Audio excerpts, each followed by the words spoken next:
Baada ya ubatizo. Bwana akae nanyi.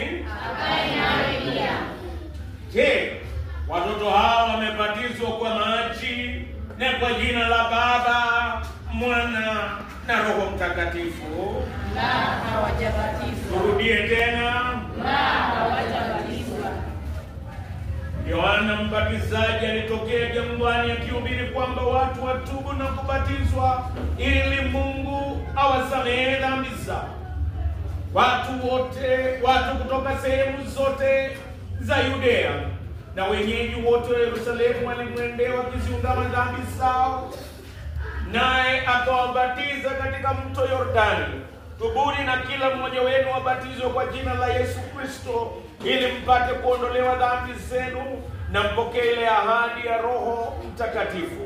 Kwa hiyo tunapokuja kwa ibada hii ya ubatizo, na tuzikiri na kuungama dhambi zetu kwa unyenyekevu kwa Mungu mwenye nguvu zote.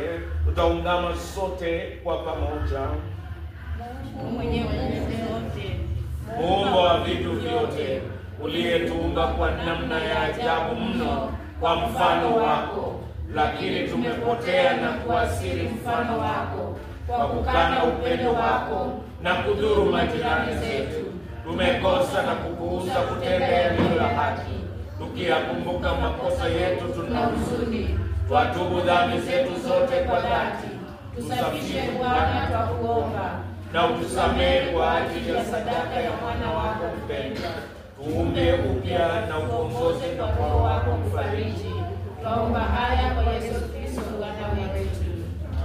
Mungu mwenye nguvu zote, ambazo fadhili zake thabiti ni kubwa,